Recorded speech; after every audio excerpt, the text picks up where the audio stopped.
materials today, work text page 48 and a sharpened pencil. Today we learn another cursive letter that starts like the letter C and the letter O. It's the letter Q. So what connectors do we add to precursive Q to make cursive Q? Trace the movement on the screen if you can. Uppercase precursive Q has a second stroke. That only difference is that the slash touches like at 7 o'clock and then goes across. The cursive O begins at 1 o'clock and swings around a lock, and then the second stroke is a slash and sweep out. So uppercase Q does connect to the letters that come after it. For lowercase q, the beginning connector comes up from the baseline, just like lowercase c and a and o, but the ending connector sweeps up and bounces out. So the cursive Q begins at the baseline, swings around to 1, backs up, and it makes the Q, and then bounces up and sweeps out. Let's watch that again. Back up, start at the baseline, sweep up around to 1, around, down, bounce, and sweep out. See how it does that? A lot of changing direction.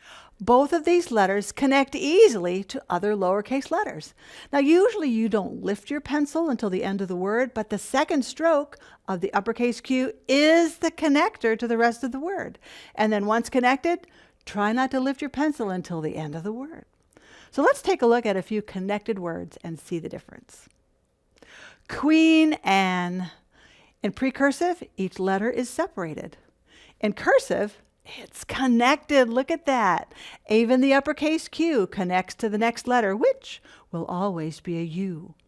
Look at quick. Separated and then connected with cursive. Quick. Notice the QU. And then quill. Separated. And in cursive, it's connected. Notice the U. So Queen Anne wrote quickly with her quill. It takes practice to smoothly connect letters in cursive, and we still need to think about how we're sitting and how we're holding our paper and our pencil or quill. So say it with me. Watch out. Sit tall in your chair, no feet in the air, your paper tipped slightly, your pencil held lightly, and write all your letters with care. Perhaps it would be easier to think of it as how to sit like royalty. How would a king or queen sit to write a letter? Yeah, we're going to need a little practice, aren't we? Let's take a look at page 48. Read the directions with me. Write each cursive letter. Now, we've done the C's pretty often, but it gets us ready to write the Q's. So notice the arrows that tell you where to start and the strokes. And then let's finger trace the uppercase. So it's finger trace C, finger trace Q, stroke 1. That's 2 strokes.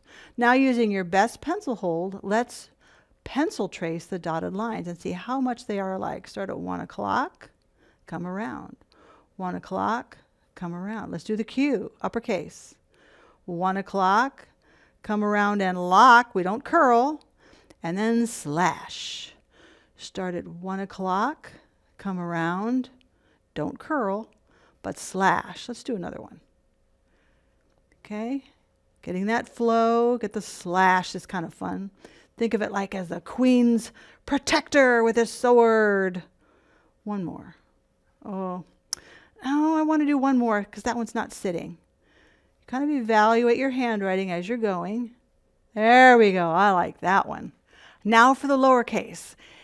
The C gets us ready for the Q. But remember, the lowercase q, it has a descender that crooks forward. Not like G that hooks under. Okay, let's try it. Finger trace. C, Q. You make a C and keep going. Crook and up.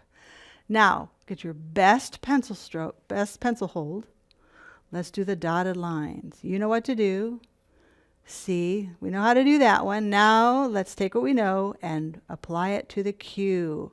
Up, descend, crook, and up. 1 o'clock, around, descend, crook forward, and sweep out. Excellent. Let's try a couple more. Up, start at the bottom. There we go. Got to remember that. That's the hardest thing sometimes, is to remember to come up from the baseline. Okay? Just make a few. We're not cramming our line all the way through. Okay? Now draw a line, okay, to get ready for the next part, okay?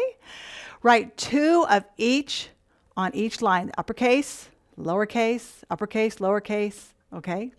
Then we'll check them together when you're ready. Did you remember the reminders to sit properly and write neatly? Have you already marked your best ones? You should be thinking about your own handwriting as you write. It doesn't need to be perfect. Just carefully pay attention to the details that we talk about. Who knows? Someday you may want to write a letter to a king or queen, or to me. Your assignment? None. We did it together.